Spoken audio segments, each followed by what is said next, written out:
Assalamualaikum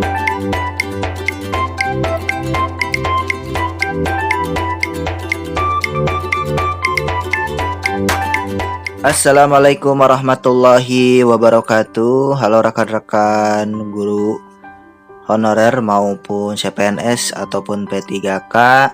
Alhamdulillah hari ini di episode terbaru lagi ya dari channel Pandurinata Channel. Kita akan membahas di pertemuan ini adalah resmi ya kisi-kisi untuk seleksi program pendidikan profesi guru dalam jabatan atau PPG Daljab tahun 2022 ya atau PPG.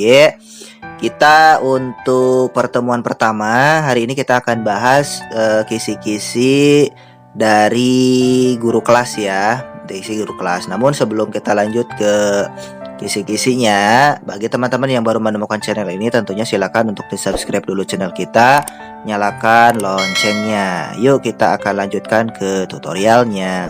Let's go. Baik teman-teman, sebelum lanjut ke pembahasan kisi-kisi, kita akan lihat dulu jadwal seleksi akademik ya untuk PPG dalam jabatan tahun 2022. Alhamdulillah ya di awal Ramadan di bulan April ini kita akan melihat bagaimana serangkaian jadwal seleksi akademik untuk PPG Daljab ya tahun 2022 dari mulai periode 1 sampai periode 5. Kita akan melihat di sini dari mulai koordinasi peserta dengan pengawas ya. Yang kedua adalah uji coba aplikasi oleh peserta, yang ketiga adalah pelaksanaan seleksi akademik. Untuk periode 1, teman-teman bisa melihat dimulai dari 7 April ya, 7 April, periodenya 10 April, dan kita akan melihat sampai ke periode 5, 21 April ya, teman-teman bisa melihat di layar. Sementara untuk yang periode 1, yang 7 April, uji cobanya itu 8 April ya.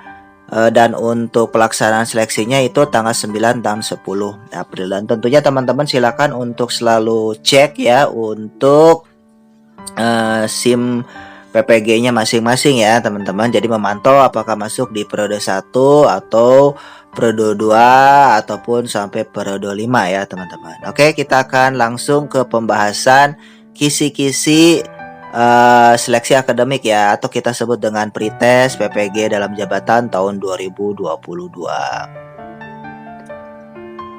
Nah, baik teman-teman ya, di sini kita akan bacakan secara garis besar saja ya subtopik-topik atau materi nanti yang akan keluar di materi tes atau pretest dari PPG Daljab ini ya teman-teman.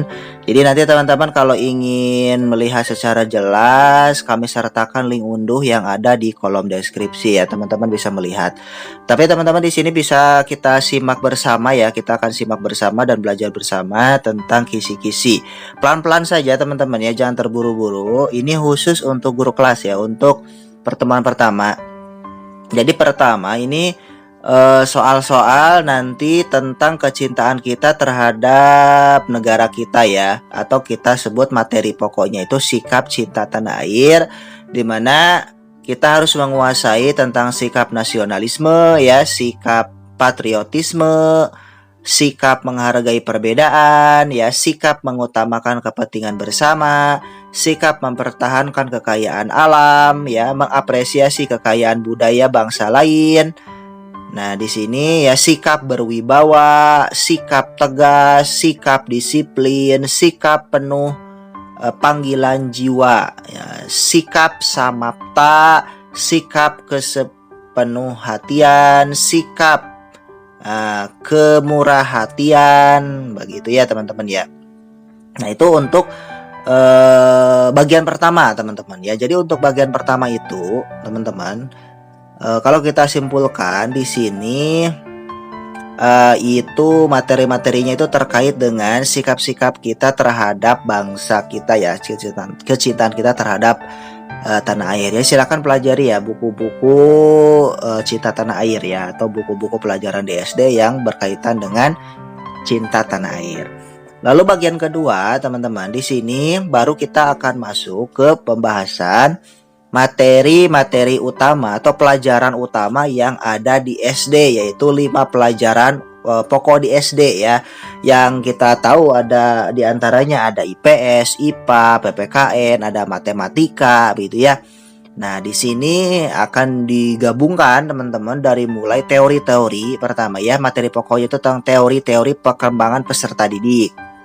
Berarti ini berkaitan dengan pedagogik teman-teman ya. Jadi pedagogiknya itu tentang teori-teori dari mulai teori nah ini ya psikoanalitis, teori kognitif, teori perilaku ya, dan teori sosial ya, teori etologis dan teori ekologis. Jadi silakan teman-teman pelajari teori-teori belajar ya, teori-teori tentang perkembangan peserta didik. Lalu yang berikutnya teori belajar ya, teori belajar dan aplikasinya dalam pembelajaran di SD. Di antaranya kita tahu ada teori belajar behavioristik ya, ada konstruktivistik, sosial, dan teori belajar kognitif. Teman-teman bisa buka lagi modul-modul yang berkaitan dengan teori belajar. Mungkin nanti di pembahasan berikutnya ya, setelah kita bahas full tentang kisi-kisi, kita akan coba bahas terkait dengan modul-modul yang berkaitan dengan teori-teori belajar ya teman-teman ya, karena itu berkaitan dengan pedagogik. Lalu ada penilaian dan analisis teman-teman hasil belajar ya. Jadi ada penilaian otentik di dalamnya, ada penilaian sikap, penilaian pengetahuan, ada penilaian keterampilan. Nah itu silakan kuasai. Kami yakin bagi teman-teman yang memang sudah terbiasa mengajar di SD, Bapak Ibu honorer juga sudah terbiasa di SD, ini sudah pasti tahu terkait dengan penilaian ya di SD. Lalu yang berikutnya materinya tentang kompetensi pedagogik profesi guru ya, yang dan aplikasinya di dalam pembelajaran SD. Nah ini nanti teman-teman harus menguasai karakteristik peserta didik ya, penguasaan teori belajar. Yang ini salah satu contohnya nanti yang bakal keluar di dalam soalnya itu teman-teman bisa melihat di sini sebetulnya ya, bisa teman-teman lihat di bagian sini. Nah disajikan narasi tentang kompetensi pedagogik profesi guru. Peserta dapat menganalisis teori belajar serta prinsip. Jadi artinya nanti ada sebuah kasus yang disajikan, nanti kita harus menebak itu teori belajar apa begitu ya. Jadi seperti itulah kurang lebihnya. Lalu karakteristik pembelajaran abad 21, nanti karakteristik ini teman-teman ini karakteristik guru ya dan siswa abad 21 tentang teknologi dan media pembelajaran yang akan keluar begitu ya. Nah, lalu yang berikutnya penguatan pendidikan karakter. Nah, ini pendidikan karakter juga akan keluar.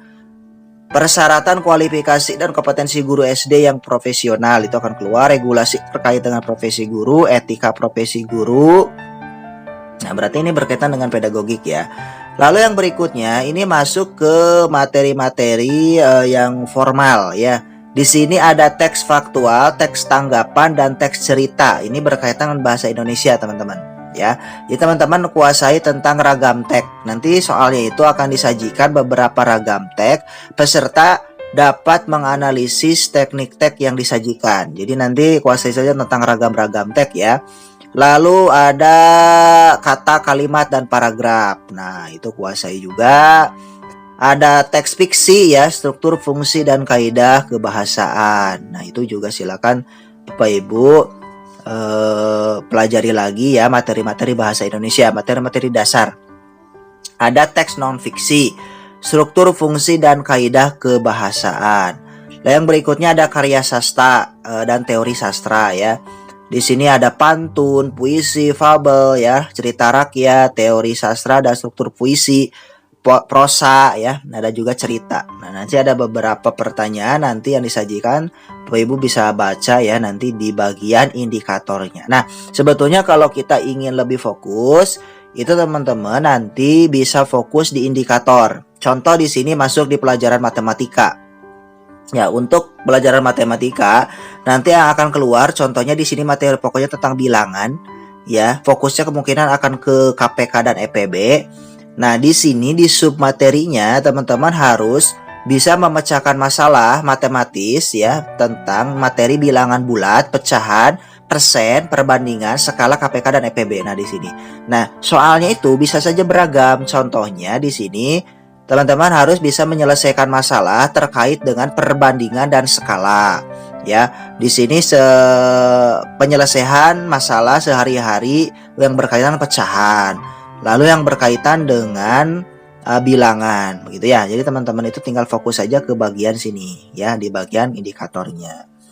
Lalu di bagian geometri, teman-teman harus tahu konsep ya, konsep dari pemecahan masalah yang berkaitan dengan bangun datar, bangun ruang, begitu ya. Yang diantaranya ada ada bagian-bagian ya, ada bagian bangun datar dan bangun ruang, khususnya untuk segitiga, segi empat, prisma dan limas. Itu teman-teman silakan dipelajari lebih lanjut.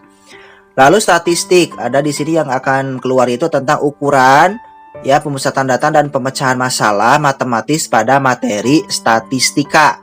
Ya, jadi di situ ada kapita selekta ya, ini berkaitan dengan aljabar ya, trigonometri juga akan keluar dan soal-soal tentang logika. Metode ilmiah dan penerapan metode ilmiah dalam pembelajaran ya. Sistem organ pada manusia, berarti ini sudah masuk materi IPA, teman-teman. Jadi kalau materi IPA itu akan keluar tuh sistem-sistem organ. Sistem organnya itu organ pernapasan, organ pencernaan, peredaran darah, dan sistem rangka. Bagian-bagian itu saja silakan yang teman-teman perlu dipelajari. Jangan sampai keluar dari kisi-kisi ini. Nanti ya percuma saja teman-teman. Ya, ketika nanti teman-teman malah belajar di luar ini. Tapi tidak masalah juga ketika teman-teman itu belajar dari ini, di luar ini, tapi alangkah lebih baiknya nanti teman-teman itu belajar sesuai dengan kisi-kisi. Struktur benda dan sifatnya ya, gaya dan energi, pesawat sederhana, perubahan energi, mengenal bumi, gerak bumi dan fungsinya ya. Yang sekarang lagi hangat pasti bertentangan dengan ini. Disajikan data tentang keterkaitan Hari Raya Idul Fitri dan tahun baru berturut-turut, misalnya 1440 Hijriah dengan 1441 Hijriah dengan kalender Masehi. Jadi nanti analisis ya, bentuknya analisis. Lalu yang berikutnya waktu ya, berkaitan dengan waktu, sistem sosial budaya, ini sudah masuk IPS, perilaku ekonomi ya, produksi, distribusi, konsumsi ya, itu silakan teman-teman pelajari. Tentang iptek juga ya, tentang iptek, perkembangan iptek dan masyarakat global. Lalu di sini macam-macam HAM, pentingnya persatuan dan kesatuan, ini sudah masuk PPKN, konsep nilai, norma dan moral, macam-macam norma dan perilaku masyarakat, nilai-nilai yang terkandung dalam sila Pancasila. Nah, ini nilai-nilai Pancasila ya, harus teman-teman paling harus dikuasai karena biasanya sering banyak keluar, yaitu dari sila 1 sampai sila 5. Ini tantangan di era globalisasi. Yang berkaitan dengan globalisasi, teman-temannya silakan, globalisasi itu apa dan lain-lain, menemukan dampak penggunaan teknologi terhadap pembelajaran IPS. Nah, bahan ajar muatan pembelajaran PPKN. Disajikan indikator muatan pembelajaran PPKN, peserta dapat memilih materi pokoknya. Nah, jadi ini analisis RPP ya, teman-teman harus bisa menganalisis RPP. Jadi silakan kuasai poin-poin atau bagian-bagian yang terdapat di dalam rencana pembelajaran atau RPP. Nah, ini akan keluar ya di situ. Oke, karena di sini ya sudah sangat jelas ya. Keterampilan dalam membuka pembelajaran. Nah, itu teman-teman kan harus tertuang di dalam RPP. Jadi nanti akan keluar soal-soalnya itu berkaitan dengan itu. Nah, nanti setiap pelajaran akan keluar RPP-nya. Nah, seperti ini contoh ya. Pelaksanaan pembelajaran sesuai dengan RPP.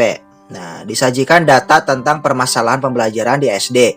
Peserta dapat mengevaluasi permasalahan pembelajaran IPS SD. Jadi artinya ada kemungkinan nanti teman-teman itu akan mendapatkan sebuah permasalahan di sebuah kelas ya, yang teman-teman itu nanti harus bisa mengevaluasi permasalahan tersebut dan nantinya dituangkan ke dalam sebuah RPP baru ya. Jadi bagaimana cara membuat RPP yang idealnya gitu ya.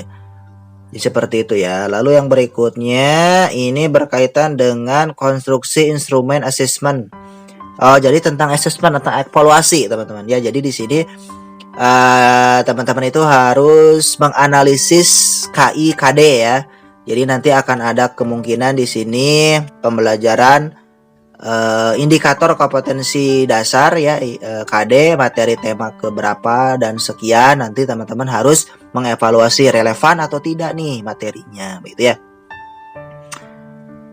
Lalu yang berikutnya di sini diberikan materi tentang kelipatan faktor EPB dan KPK pada muatan pelajaran matematika. Peserta dapat merumuskan alat evaluasinya. Jadi artinya gini, ada bahan dasarnya itu tentang FEB dan KPK. Teman-teman harus bisa meracik materi ini menjadi sebuah RPP yang nantinya berkaitan dengan evaluasi atau penilaian. Jadi teman-teman harus membuat semacam soal gitu ya. Jadi membuat soal yang HOTS tentunya gitu ya. Merumuskan alat evaluasinya. Jadi nanti misalkan alat evaluasinya itu mau secara lisan atau secara tertulis. Jadi berdasarkan yang dipermasalahkan. Lalu ada RTL ya, perencanaan tindakan. Berdasarkan suatu kasus pembelajaran dalam muatan bahasa Indonesia, peserta mampu merencanakan tindakan yang tepat. Jadi artinya nanti ada beberapa kasus-kasus yang teman-teman itu harus membuat tindakan-tindakannya ya, RTL-nya. Lalu ada PTK juga, teman-teman harus menguasai di sini tentang PTK, perencanaan penelitian tindakan kelas pada muatan IPS. Jadi ada beberapa kasus-kasus ya di sini permasalahan-permasalahan yang nantinya teman-teman itu harus identifikasi masalahnya ya di sini karena kan merencanakan tindakan berdasarkan identifikasi. Jadi artinya teman-teman itu ada masalah, jadi tindakan-tindakannya itu seperti apa jika dituangkan di dalam sebuah PTK ya. Nah, jadi seperti itu teman-teman. Yang terakhir, penyusunan laporan berdasarkan hierarki penelitian tindakan kelas. Jadi artinya penulisan laporan PTK teman-teman itu silakan harus dikuasai. Nah, itu ada 120 kisi-kisi, 98 indikator ya, 98 indikator, dan biasanya soal itu terdiri dari 100 soal. Teman-teman itu silakan kuasai ini untuk guru kelas. Jadi guru kelas mah fokus ke indikator ini ya, atau kisi-kisi ini ya. Jadi sudah komplit muat seluruh mata pelajaran, termasuk juga RPP, RTL-nya juga sudah lengkap, dan juga termasuk PTK dan tadi pedagogis ya teman-teman. Jadi seperti itu. Nah, jadi teman-teman itu ya program atau kisi-kisi ya untuk pretest seleksi akademik program PPG dalam jabatan tahun 2022. Untuk bagian 1 ini kita bahas dulu tentang kisi-kisi dari guru kelas ya atau PGSD. Mudah-mudahan ini bermanfaat untuk teman-teman yang awal April ini akan melaksanakan pretest ya PPG, dan ini sebagai bahan kisi-kisi dan nantinya teman-teman bisa kembangkan ke soal ya, pencarian soal berdasarkan kisi-kisi ini. Mudah-mudahan teman-teman lulus untuk PPG-nya atau untuk pretestnya yang nantinya teman-teman akan mengikuti PPG, yang nantinya teman-teman juga akan mendapatkan sertifikat sebagai guru profesional. Terima kasih sudah menonton, sampai jumpa lagi, dan jangan lupa untuk like, subscribe tentunya ya, dan share ke teman-teman medsos rekan-rekan semua ya. Sampai jumpa lagi di lain waktu. Assalamualaikum warahmatullahi wabarakatuh.